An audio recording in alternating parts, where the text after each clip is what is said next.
welcome to my channel. My name is Elisa, and in this video I will talk about the 7th finished object of my 2025 knitting project.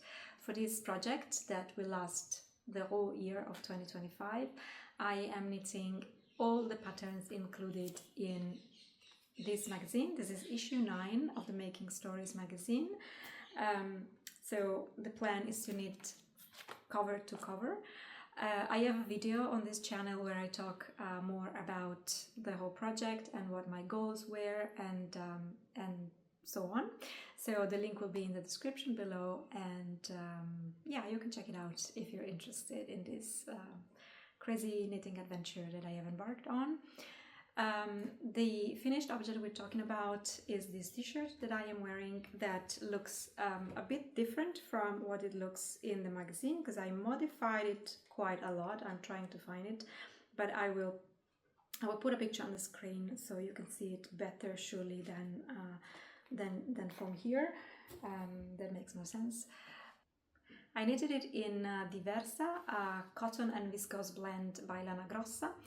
That was really nice to work with. It was very soft on the hands, even if it's cotton, and it's a very soft fabric, to be honest. It's soft and airy. I quite liked it. I liked it so much that I bought more of this yarn to, you know, make something for next year, because it's really pretty. The color is also really pretty. All these yarns have this beigey base, and the main color blends into it. So I particularly like greens and cold colors, neutrals as well. So this combination of green and neutral is really perfect. It goes with a lot of things in my wardrobe. I will place a little b-roll of me standing up so you can see more of it, of course. I styled this with a pair of white linen trousers, and today I'm wearing jeans because it's a slightly colder day. So yeah, you can already see what the length is like. I modified it quite heavily though, so if you knit from the original pattern you will get a different result. You will get a more oversized top. I don't particularly like oversized things, and not for the summer, or not for a top that I want to wear with nothing underneath. So I'm just wearing my my bra under here, and it doesn't show in any way. Even if it's a knit, you know, the gauge is tight enough that it doesn't show. So if it's very and massively oversized, I don't think I would feel comfortable wearing nothing underneath. You know, also the depth of the armhole needs to be short enough that if I lift my arms, my bra doesn't show from the sides. I just prefer it that way. So I cast on 49 less stitches than the pattern I called for, which is quite a lot. I also modified, of course, like I said, this length accordingly. I managed to keep the neckline though. The decreases are the same. So this is knit from the bottom up. So once you get here, you have to shape the neck. And let me think, what did I do? I modified the back of the neck though. I will try to put a photo there of the back of the neck of the original. I'm not sure if I can find a photo of the original, but definitely I will put a photo of mine. I tried to keep the same decrease rate to keep the same shape, but this is a lacy rib. Let me come closer so you can see. You can see it has these little holes in here. And that means, and also you have to create this line with the centered double decrease. And that means that if you modify the numbers, you have to also adjust here. It's not like a simple multiple of 2 that you would use for a 1 by 1 rib, or a multiple of 4 that you would use for a 2 by 2 rib. I had to take that into account, but that's the kind of thing that that's my idea of fun, let's say. So it was not a problem to do that. The only thing, but that was the same in the original as well, is that when you get here to the shoulder, you have a few stitches that are not following the pattern. So this pattern was a multiple of 7, I think, if I remember correctly. So this is not a perfect multiple of 7. So I had to like put in a couple of extra stitches here where the front and the back joins, but that was okay. I mean, I can live with that. The same lacy ribbing is at the bottom, like you saw, and it's also along here. This is not added after, like the neck. This is knit as you go. So the lacy bit is one column only. This is a very easy eyelet pattern made with yarn overs and knit two togethers or SSK, like really easy and beginner friendly, and it's knit as you go. There are short rows at the shoulder, and here as well I tried to keep the same the same rate, you know, on the short row sections. So the amount of stitches that you don't knit as you knit your short rows. It's not a complete success because it's not really. It is a complete success because the shoulder sits the way it's supposed to sit, but when it's on the mannequin, for example, that doesn't really have a shoulder, you see that there's a little bump here. It doesn't show because my shoulder fills it out, so it's fine. But I could have calculated my short rows better there. The other thing I tried to do and failed, like completely, was to join, because like I said, you need bottom up, right? So when you get to the desired length here, then you have to join the front and the back. So I tried to join here with a Kitchener stitch. So I tried to graft. So grafting stockinette is okay. I can do it. I did it a lot of times, so I can do it easily. But I tried to graft the ribbing as well, and that did not go so well. I think I could have tried harder. It would have been nice to be able to do that. My cat is here.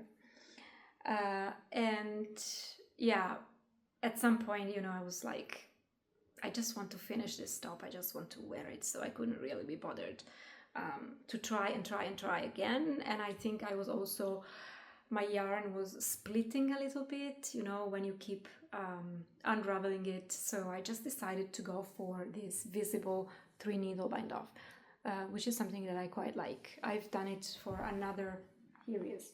I've done it for another of my 2025 projects this year. It was my first one. My first finished object was, no, not the first one. Second one maybe, I don't know. You'll find it in the playlist. It's a all over lace jumper, and I liked the idea of having like a separation here, a visual line that separated the lace on the front and on the back. And so I decided to just do it here as well. I think it looks okay. It looks good. Now, are you going to stay here with me or not? Don't sit on my notebook because I need to show it. Yeah, one of my goals for the 2025 project was to have a proper knitting journal. I always had like notes scattered everywhere, and I want to be more mindful of what I'm doing in my knitting, so journal it is.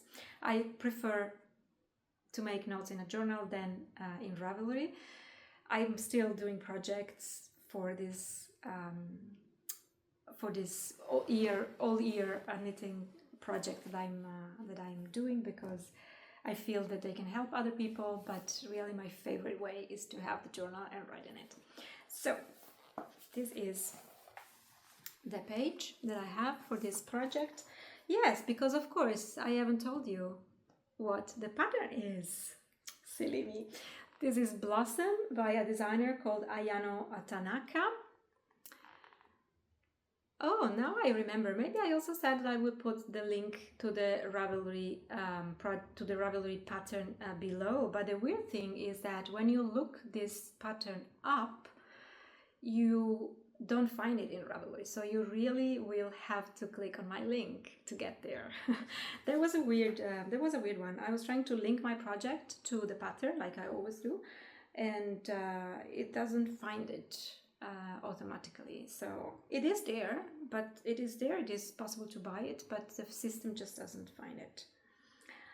So I started this on the 16th of May, and I finished it on the 13th of July, but I am confessing now that I redid this almost completely. So at the end of May it was already half finished. I knitted up to here, all of the back and then up to here, and that's when I realized that it was going to be way too oversized. Like I said, I don't want it to be too oversized, so I ripped it back completely. I just felt that I couldn't like finish it and then not wear it, because I really wanted to wear it, and so I just decided to rip back. I don't mind ripping back, to be honest. If you watched my other videos, you know I always say this. I'd rather have something that I can wear and that gives me joy, rather than finish something out of stubbornness and then not wear it. So I ripped it back completely. So all in all, I would say it took me like only 4 weeks to knit this instead of the 8 weeks that I see here. Of course, I'm always knitting on other stuff as well, so it's a relatively quick knit, even if the gauge is small. The pattern gauge is 27 stitches by 35 rows, but I have 25 stitches by 39 rows. Of course, the gauge difference was also giving me a slightly more oversized garment, probably, but I decided to go down to size 1. So in this Making Stories magazine, I'm normally knitting size 3. I've chosen size 3 for most other patterns, and this was size 1, and it was still too big. So yes, I knitted it on 3mm needles, and what else? At some point I thought the yarn wouldn't be enough, because I'm always like that. I tend to freak out, you know, especially with bottom-up garments. There are a few bottom-up garments in this magazine, in this issue of Making Stories, which I didn't realize when I started this project. I really don't like knitting bottom-up stuff. I also don't like knitting things that I have knitting my garments in pieces and then having to put them together. So my favorite way to knit is top down and in one piece. In this case, the original pattern calls for knitting in pieces, like front and back. I put the bottom together to knit in the round, which I find quicker, more enjoyable, more efficient. And that's really not difficult to modify in that way. If you want to, you just have to take away the selvage stitches and cast on 4 less stitches, and then you can knit in the round. Modifying the bottom, the hem, is also not difficult, because there's a chart, and the chart can be read right to left and left to right if you knit flat, or you can just read it always right to left if you knit in the round, and then it's exactly the same. So if you're planning to knit this and you want to also knit the bottom part in the round, that's how you do it. It's very easy peasy.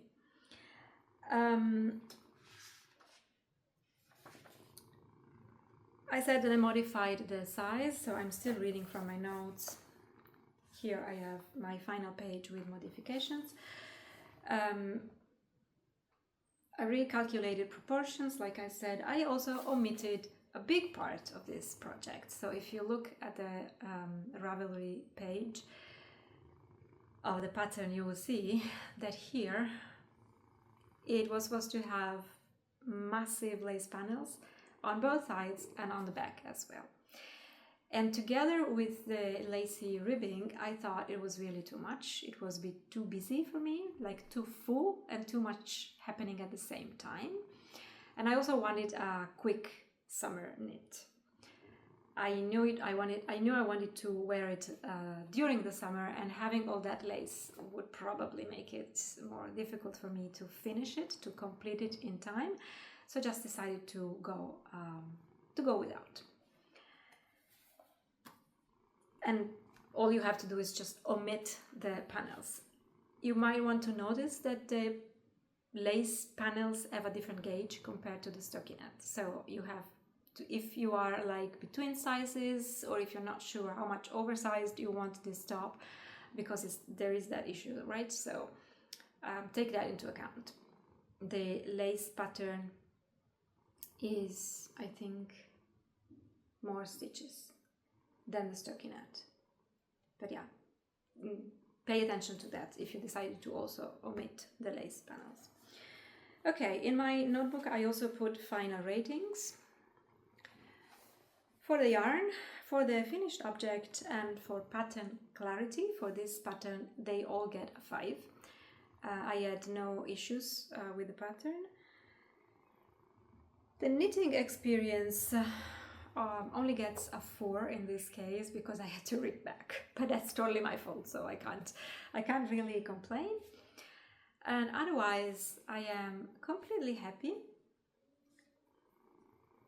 like totally and completely happy. I think it sits very well on me.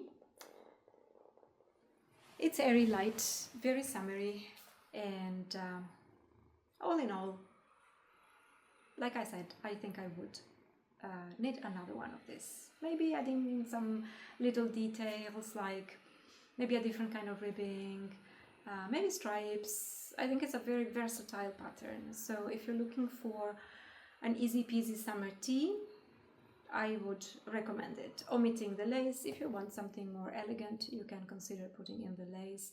But I think this is a good pattern for like a basic summer garment, which makes it more interesting in my opinion, because we need more of these versatile patterns.